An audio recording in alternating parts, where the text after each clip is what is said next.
اچھا، تو آج ہم بات کر رہے ہیں ایک بہت ہی دلچسپ موضوع پر، پیسہ، اور خاص طور پر پیسے کو لے کر وہ جو بالکل مختلف نظریات ہوتے ہیں نا، جو ہماری سوچ اور زندگی پر اثر ڈالتے ہیں۔ اس کے لیے ہم رابرٹ کیوساکی کی جو مشہور کتاب ہے رچ ڈیڈ پور ڈیڈ، اس کے کچھ اقتباسات کو دیکھ رہے ہیں۔ تو ہمارے پاس کتاب کے یہ حصے موجود ہیں، اور ہمارا مقصد ہے کہ ان میں جو بنیادی پیغام ہے نا، اسے سمجھیں۔ خاص طور پر وہ امیر والد اور غریب والد کے جو بالکل متضاد مشورے ہیں، ان کا جائزہ لیں، اور دولت بنانے کے جو اصول کتاب میں بتائے گئے ہیں ان کو سمجھیں۔ جی ہاں، اور یہ یاد رکھنا اہم ہے کہ یہ گفتگو خاص طور پر ان ذرائع مطلب جو سورسز ہمارے پاس ہے ان کو سامنے رکھ کر ہی تیار کی گئی ہے، تاکہ ان میں جو خاص باتیں ہیں، جو گہرائی ہے، وہ آسانی سے سمجھ میں آ سکے۔ یہ ایک طرح سے اس مواد کا نچوڑ ہے۔ ٹھیک، ٹائی شن کرتے اسی بنیادی تضاد سے جس پر یہ پوری کتاب بیسڈ ہے، دو باپ اور دو بالکل مختلف مالی فلسفے۔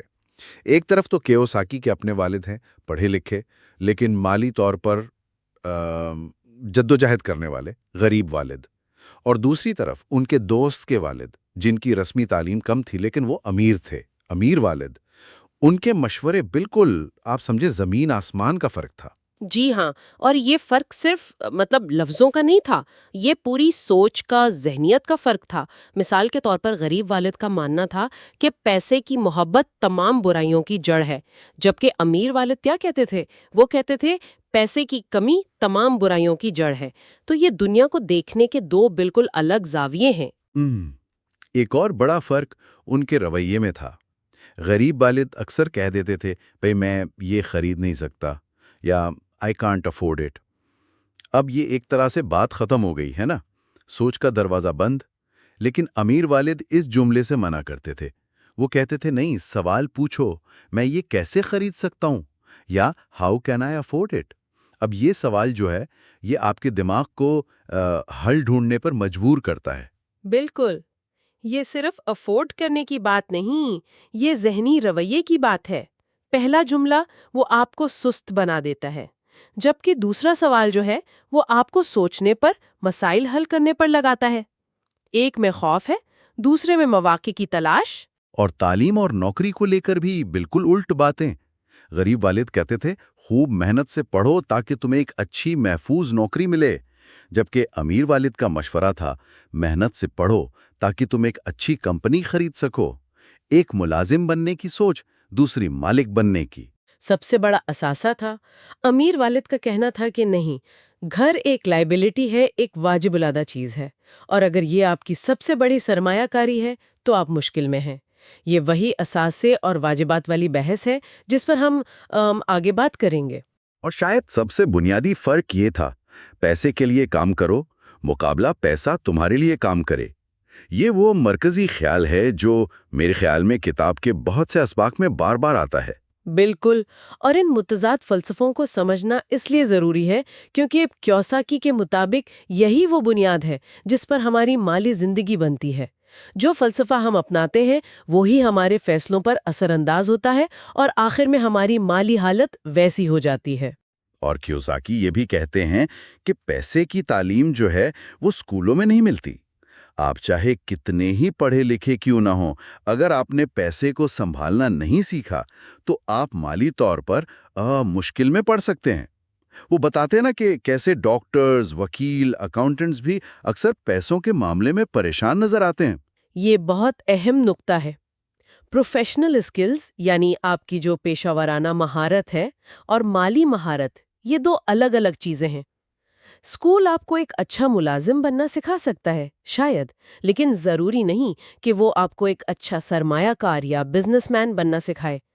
یہ جو فائنینشیل لٹریسی ہے، یعنی پیسے کی سمجھ بوجھ، اسے اپنے لیے کام پر لگانا، یہ ایک الگ ہنر ہے جو اکثر گھر پر یا پھر خود سے ہی سیکھنا پڑتا ہے۔ اور یہی وہ عملی علم ہے جس میں، جیسا کہ ہم سمجھتے ہیں، سننے والوں کی دلچسپی ہے۔ تو آئیے کیوساکی کے پہلے بڑے سبق کی طرف چلتے ہیں جو اسی ذہنیت کی تبدیلی پر زور دیتا ہے۔ امیر پیسے کے لیے کام نہیں کرتے، اور اس کو سمجھانے کے لیے وہ اپنی کہانی سناتے ہیں جب وہ 9 سال کے تھے، اور وہ اور ان کا دوست مائک امیر والد کے لیے کام شروع کرتے ہیں۔ صرف 10 سینٹ فی گھنٹہ پر۔ جی، اور وہ جلد ہی مایوس ہو جاتے ہیں۔ انہیں لگتا ہے کہ بھئی یہ تو استحصال ہو رہا ہے اور ہم کچھ سیکھ بھی نہیں رہے۔ جب وہ نوکری چھوڑنے کا فیصلہ کرتے ہیں تب امیر والد انہیں پہلا اصلی سبق دیتے ہیں۔ وہ بتاتے ہیں کہ یہ کم تنخواہ جان بوجھ کر رکھی تھی تاکہ وہ زندگی کا ذائقہ چکھیں، وہ غصہ، وہ مایوسی محسوس کریں جو کم تنخواہ والے ملازم محسوس کرتے ہیں۔ اچھا، یہاں بات واقعی دلچسپ ہو جاتی ہے۔ امیر والد انہیں بتاتے ہیں کہ زیادہ تر لوگ دو بنیادی جذبات کے غلام بن کر جیتے ہیں، خوف اور لالچ۔ نوکری چھوٹ جانے کا خوف انہیں کام کرنے پر مجبور کرتا ہے، پھر جب تنخواہ آتی ہے تو لالچ انہیں مہنگی چیزیں خریدنے پر اکساتا ہے، جس کی وجہ سے انہیں پھر اور پیسوں کی ضرورت پڑتی ہے اور وہ پھر سے زیادہ محنت کرنے لگتے ہیں۔ یہ کبھی نہ ختم ہونے والا چکر جسے وہ چوہا دوڑ یا دی ریٹ ریس کہتے ہیں۔ بالکل، اور امیر والد کا سکھانے کا طریقہ بھی بڑا الگ تھا۔ وہ لیکچر نہیں دیتے تھے، وہ کہتے تھے زندگی کو تمہیں دھکا دینے دو۔ ان کا ماننا تھا کہ یہ جو غصہ اور مایوسی ہے نا، یہ طاقتور محرک بن سکتے ہیں اگر انہیں صحیح سمت مل جائے۔ انہوں نے بچوں کو چیلنج کیا کہ صرف تنخواہ بڑھانے کی بات نہ کرو، بلکہ اس چوہا دوڑ سے نکلنے کا راستہ سوچو۔ اور پھر حیرانی کی بات، وہ انہیں کہتے ہیں کہ اب تم مفت میں کام کرو تاکہ تمہارا دماغ صرف تنخواہ پر نہ اٹکا رہے بلکہ پیسے کمانے کے نئے مواقع تلاش کرے۔ اور یہیں سے وہ مشہور کامک بک لائبریری والا آئیڈیا آتا ہے نا۔ وہ دیکھتے ہیں کہ دکاندار پرانی کامکس پھینک رہا ہے، وہ انہیں مفت میں لے لیتے ہیں اور مائک کے گھر کے تہخانے میں ایک لائبریری کھول دیتے ہیں۔ دوسرے بچے 10 سینٹ دے کر وہاں جتنی مرضی کامکس پڑھ سکتے ہیں۔ یہ کتنا زبردست آئیڈیا تھا۔ بالکل، انہوں نے بغیر تنخواہ کے کام کرتے ہوئے اپنے دماغ کا استعمال کر کے ایک ایسا سسٹم بنا لیا جو ان کے لیے پیسے کما رہا تھا۔ یہاں تک کہ جب وہ خود وہاں موجود نہیں ہوتے تھے تو ان کا پیسہ ان کے لیے کام کر رہا تھا۔ یہ پہلے سبق کا عملی مظاہرہ تھا کہ خوف اور لالچ سے اوپر اٹھو، مواقع تلاش کرو اور ایسے نظام بناؤ جہاں پیسہ آپ کے لیے کام کرے۔ اچھا، تو یہ ذہنیت کی تبدیلی تو ہو گئی۔ اس کے بعد اگلا قدم ہے عملی علم، اور یہ ہمیں کیوساکی کے دوسرے سبق کی طرف لاتا ہے جو فائنینشل لٹریسی کی بنیاد ہے۔ اثاثے یعنی ایسٹس اور واجبات یعنی لائبلٹیز کے درمیان فرق کو سمجھنا۔ اصول نمبر 1 بہت سادہ ہے، فرق جانو اور اثاثے خریدو۔ جی، اور کیوساکی کی تعریفیں بھی بہت عملی ہیں، بہت سادہ۔ اثاثہ کیا ہے؟ وہ چیز جو آپ کی جیب میں پیسہ ڈالتی ہے، اور واجب الادا کیا ہے؟ وہ چیز جو آپ کی جیب سے پیسہ نکالتی ہے۔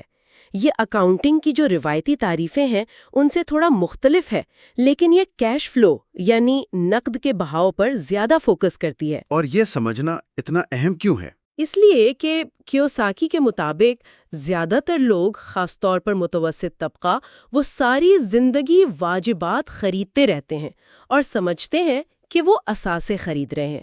سب سے بڑی مثال گھر ہے۔